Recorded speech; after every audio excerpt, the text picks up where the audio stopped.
Network. I'm Heather Hansen, and we saw some recent news this week that we wanted to make sure that we reported to you, and that is the news that CTE, chronic traumatic encephalopathy, that disease that so many NFL players have been diagnosed with over the past few years, post-mortem, after death, is now able to be diagnosed before death. This is huge news medically.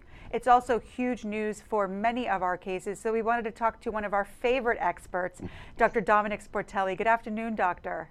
Hi, Heather. Great to be back on. Thanks for having me. So great to have you. And I know that this is one of your areas of expertise. So according to what I've read, it was Dr. Bennet Omalu, who is the doctor who's featured in that movie Concussion, who actually found this way to diagnose CTE pre-death. Can you explain that to us? Yeah, that's absolutely right. I think it's pretty serendipitous because Dr. Omalu was actually one of the first pathologists to identify even CTE in an autopsy. And that was basically just because he was recently studying some neurohistobiology, and a patient came in who was an NFL player with a heart attack. So as you guys probably saw in the movie, he took this patient that had a heart attack, but he said, you know what, I want to take a look at his brain, and he saw these tau proteins and was one of the first people to see chronic traumatic encephalopathy in the modern day. This is something that we've known with boxers. We used to call it dementia pugilistica back in the 1940s.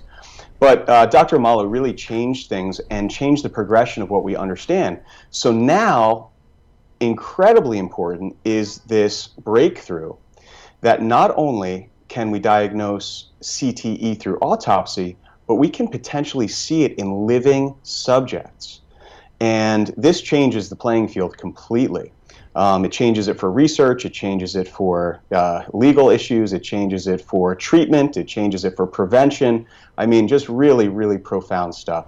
And it was first found on Fred McNeil, who died in 2015. But before he died, they were able to isolate those proteins that you're speaking of in his brain. Is that right? Yeah, so that's exactly right. So now, the research where we can look at a brain of a living brain and see tau protein depositions is not new. As a matter of fact, we've been doing that for quite some time, and we've been following NFL players. And what we do is, or what researchers do is, they use a radioactive tracer that binds to these tau proteins, which is the thought of the pathology of chronic traumatic encephalopathy. So it binds to these proteins, and when you put this individual in an MRI machine or a positron emission tomography machine, you can see exactly what areas light up where this protein is in the brain. Now, again, we see this in living individuals now. The difference is that one of those players that they looked at before they passed away, and then in autopsy they confirmed their findings. So that's the big news. And we know, I mean, if we're talking about the autopsy cases, there's one study out of Boston University, I think, that 90% of the brains that were studied had CTE, and 110 out of 111 NFL players. How directly, Dr. Sportelli, can you create causation between finding the CTE and the types of behaviors like suicide and aggression and all of those things that we've seen in these cases with these NFL players? Yeah, that's where things become a little bit murky, because as humans and being a psychiatrist, we realize there are so many variables into what creates us and who we are and how we react, right? So many things, whether it's genetics, our upbringing, just a million variables, right? But we do see a correlation, and it's a very strong correlation. The argument always is correlation versus causation. So that's going to really be down to, the statistical analysis of the data that we're going to get moving forward to really take it from correlation to causation. But I got to tell you, the statistics are really looking pretty strong now that they're very highly causative.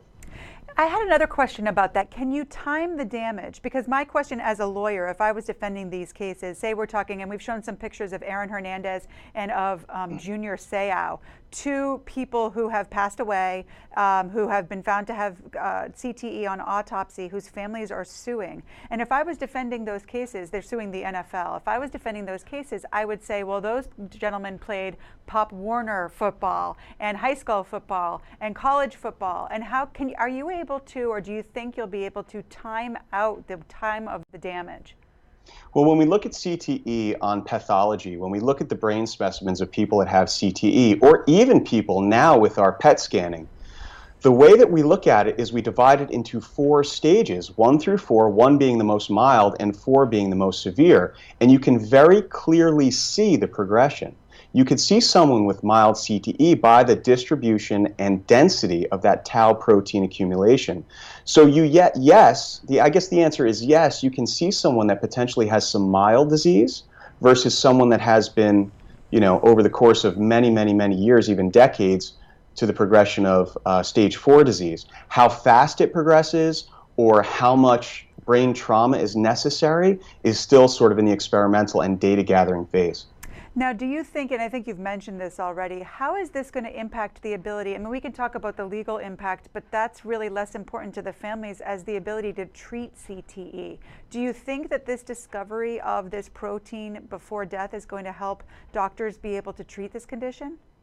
Yeah, I think it highlights an ability to identify it clearly in living subjects, and I think prevention is going to be more the key than actual treatment or cure, much in the same way as, let's say, Alzheimer's disease, where we might be able to see it early, but the very big difference in CTE is if we intervene early, we can prevent the progression. Right. Because this is something, let's not forget, that is caused from decades of just continual head trauma. So let's just say that we have a young adult and we're thinking that they're showing some signs of CTE, and we do a positron emission tomography test, and you say, you know what, look, he has some tau proteins. Let's stop all concussive sports. We have the potential now to really diagnose it early and prevent it from getting worse. Yeah, and it's a great point. And the other reason that I wanted to talk about this is it will definitely play a role in cases like Aaron Hernandez's case or the War Machines case, where you have a defendant accused of a violent crime. We can very easily do this test and see whether or not the violence could be, at least in part, be attributed to something biologic. Do you think we'll see this a lot as experts testifying about it at trials? Oh, I do. I absolutely do, because now we're showing some empirical evidence. And here's the important thing: is the brain is a biological organ, as you just said. And if you notice that the tau proteins are in certain areas of the brain, that's correlated to certain behaviors. For example, if you see the tau proteins in the hippocampus, that's memory. If you see it in the frontal lobes, that's executive decision making. If you see it in the amygdala, that's impulse control and anger and anxiety and maybe even depression. So you might be able to, theoretically, correlate the behavior experienced with where the disease is present. Wow, what an amazing discovery, and something that's going to impact a lot of people, whether it be in the legal realm, in the medical realm, or even in the sports realm. I so appreciate, Dr. Sportelli, you coming on and talking to us about these confusing medical issues and explaining them so succinctly. I'm so happy to be here, and it's just an amazing, amazing finding, and I look forward to the future research. We hope to talk to you about it again soon, Doctor. Have a great Thanksgiving, and I'll talk to you soon. You too. Great to see you. Bye-bye. Guys, I welcome your questions about this issue. I know it's one that we've covered intermittently, but I think that we will be seeing more and more of it as time goes on. And in the meantime, I know that you continue to debate on our chat rooms the death penalty, and know that that is a debate that happens across the United States every day. It's something that people are certainly heated about, and opinions are strong.